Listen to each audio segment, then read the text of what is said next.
దుగ్గిరాల మండలం కండంరోజు కొండూరులో శనివారం ప్రభుత్వం నూతనంగా మంజూరు చేసిన రేషన్ స్మార్ట్ కార్డులు పంపిణీ చేశారు. ఈ కార్యక్రమానికి ముఖ్య అతిథులుగా ఎంపీపీ షేక్ జబీన్, మండల పార్టీ అధ్యక్షురాలు కేశవనేని శ్రీఅనిత, మార్కెట్ యార్డ్ చైర్మన్ ఉన్నం ఝాన్సీ రాణి హాజరయ్యారు. మొత్తం 2 షాపులకు సంబంధించిన 979 కార్డులు లబ్ధిదారులకు అందజేశారు. అదేవిధంగా ప్రభుత్వం ప్రవేశపెట్టిన వాట్సాప్ గవర్నర్ గురించి తెలియజేసి అవగాహన కల్పించారు. ఈ కార్యక్రమంలో గ్రామ పార్టీ అధ్యక్షులు Konduru Bujji, convener Tadiboyina Rambabu, party senior నాయకులు కొల్లు శివనాగమల్లేశ్వరరావు, మాజీ MPTC Posarani Apparao, Penumuli society chairman Toluchuri Shankar, Sheikh Zakir, Karimulla, Danaboyina Chandrashekar, Sheikh Khaja Muhiddin, VRO Ratnakishore, panchayat కార్యదర్శి కిషోర్ కుమార్, రేషన్ డీలర్లు ప్రసన్న కుమార్, అక్షయ్ తదితరులు పాల్గొన్నారు. ఈ సందర్భంగా నాయకులు, అధికారులు మాట్లాడారు. మన ఆంధ్రప్రదేశ్ ముఖ్యమంత్రి శ్రీ నారా చంద్రబాబు నాయుడు గారు నూతనంగా ప్రవేశపెట్టిన స్మార్ట్ రేషన్ కార్డును ఈరోజు దుగ్గిరాల మండలంలో కంఠంరాజు కొండూరు గ్రామంలో స్మార్ట్ రేషన్ కార్డులను కూటమి ప్రభుత్వ నాయకులతో అధికారులతో కలిసి పంపిణీ చేయడం జరిగింది. గతంలో ఉన్న రేషన్ కార్డు కాకుండా ఈ కూటమి ప్రభుత్వం వచ్చినాక కొత్త రేషన్ కార్డు స్మార్ట్ కార్డులను పంపిణీ చేయడం జరిగింది. ఈ కంఠంరాజు కొండూరు గ్రామంలో 2 డీలర్ షాపులో 979 కార్డులు కొత్తవి వచ్చే స్మార్ట్ రేషన్ కార్డులు పంపిణీ చేయడం జరుగుతుంది. ఇంటింటికి వెళ్ళి వాళ్ళకి స్మార్ట్ రేషన్ కార్డులు వేలుముద్ర వేయించుకొని కేవైసీ చేపించి వాళ్ళని పంపిణీ చేయడం జరుగుతుంది. కూటమి ప్రభుత్వం వచ్చిన దగ్గర నుంచి ఎటు చూసినా సంక్షేమం, అభివృద్ధి పనులు చేసుకుంటూ శ్రీ నారా లోకేష్ గారు ముందుకు సాగుతున్నారు. ఈ అవకాశం కల్పించినందుకు రెవెన్యూ అధికారులకి ధన్యవాదాలు తెలుపుకుంటున్నారు. విద్యాశాఖ మంత్రి నారా లోకేష్ గారి ఆదేశానుసారం అధికారులతో కలిసి స్మార్ట్ రేషన్ కార్డు పంపిణీ జరిగింది.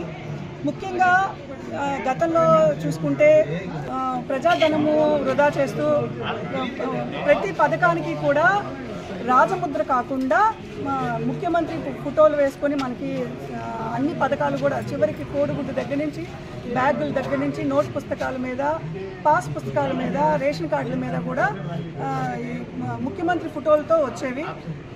ప్రతి నారా చంద్రబాబు నాయుడు గారు వచ్చినాక ఎటువంటి ఇట్లా ప్రభుత్వ పథకాలు ఏమన్నా కూడా రాజముద్రతో రావాలి.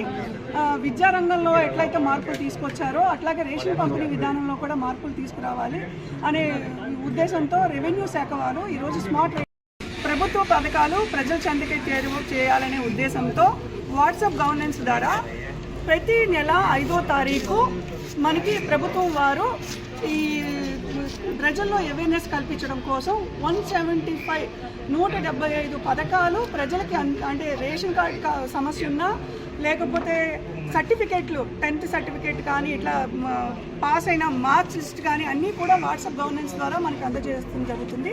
గ్రామ సమస్యలు ఏమున్నా కూడా వాట్సాప్ గవర్నెన్స్ ద్వారా మనకి మెసేజ్ అందినట్టయితే పంచాయతీ సిబ్బంది, రెవెన్యూ సిబ్బంది అందరూ కూడా మీకు అందుబాటులో ఉండి ప్రజలకి సమస్యల పరిష్కార దిశగా వాట్సాప్ గవర్నెన్స్ తీసుకొచ్చిన నారా లోకేష్ గారికి, కూటమి నాయకులు మన చంద్రబాబు నాయుడు గారికి, పవన్ కళ్యాణ్ గారికి ధన్యవాదాలు, ప్రజల తరపున ధన్యవాదాలు తెలుపుతున్నాము.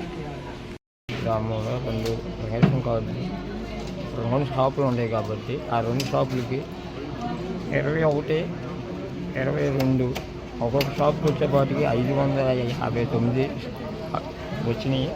ఇంకో షాప్కి 420 వచ్చినాయి. మొత్తం 979 కార్డులు రేషన్ కార్డులు మాకు కంట్రోల్ కొండూరులో ఈరోజు మా ఎంపీపీ గారు, మళ్ళీ పంచాయత్ సెక్రటరీ గారు, మళ్ళీ యాక్ట్ చైర్మన్ గారు, నాయకులు మన గ్రామ పంచాయతీలో నుంచి మేము ప్రవేశించాం.